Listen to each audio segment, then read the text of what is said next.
इसी बीच आपको बता दें, केंद्रीय मंत्री गजेंद्र शेखावत से इंडिया न्यूज खास बातचीत करा, आपको लेकर चलते हैं। जब ओसीआई पीआईओ बिल 2015 में माननीय मोदी जी की सरकार लेकर के आई थी, मैंने उस समय लोकसभा में यह बात कही थी कि भारतीय मूल के धर्म का कोई भी व्यक्ति यदि दुनिया में कहीं भी रहता है और उस पर धार्मिक आधार पर उसका उत्पीड़न किया जाए, उत्पीड़कों को राजनीतिक संरक्षण दिया जाए, तो भारत की भूमि उनकी नैसर्गिक मातृभूमि है और हमें बाहें पसार करके उनका स्वागत करना चाहिए। ऐसे लोग, कल्पना कीजिए एक परिवार, मैं क्योंकि हजारों ऐसे लोगों के संपर्क में, कल्पना कीजिए एक ऐसे माँ बाप की और उनके दर्द की, और मैं जो आपको कह रहा हूं वो हकीकत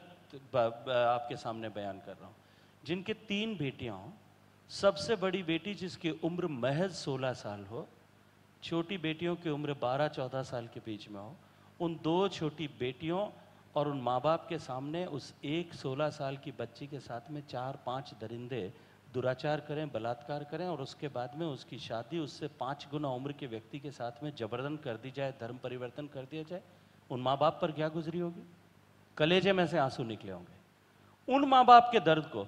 जो ऐसे संकट झेल करके भारत में आकर के शरण लेते हैं, नागरिकता के कानून की जटिलता के कारण से 15 साल उन्हें सड़क पर रहना पड़ता है, क्योंकि कोई भी तरह का उनके पास में आइडेंटिटी प्रूफ नहीं है, नागरिकता नहीं है, इसलिए वो न प्रॉपर्टी खरीद सकते हैं, न किराए ले सकते हैं, न नौकरी कर सकते हैं, न अपने बच्चों को सरकारी स्कूल में पढ़ा सकते हैं, न सरकारी अस्पताल में इलाज करा सकते हैं,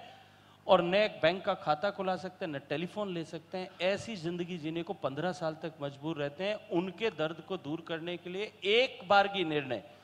कि ऐसे लोग जो 2015 के अप्रैल तक आ गए, उनको 5 साल जिनको पूरे हो गए, उनको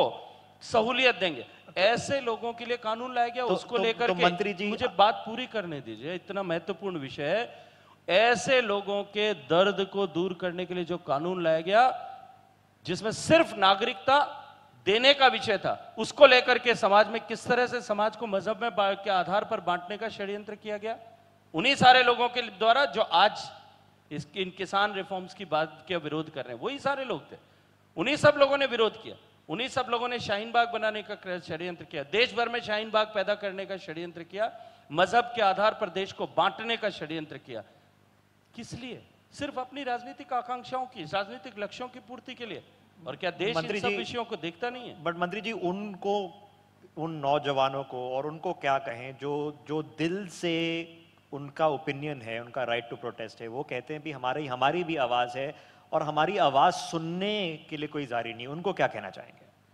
देखिए, यदि किसान आंदोलन के परिप्रेक्ष्य में आप बात कर रहे हैं तो 11 दौर की बातचीत हो चुकी है। सरकार के, जैसा मैंने कहा, दरवाजे खुले थे, खुले हैं, खुले रहेंगे। हमारा दिल के दरवाजे भी दिशान के अन्नदाता के लिए खुले हैं। जो इस देश के भविष्य के निर्माण में सकारात्मक भूमिका निभाने के लिए तैयार हैं, ऐसे हर एक व्यक्ति, संस्था, संस्थान, पार्टी, दल, हम सब की आवाज सुनने को तैयार हैं।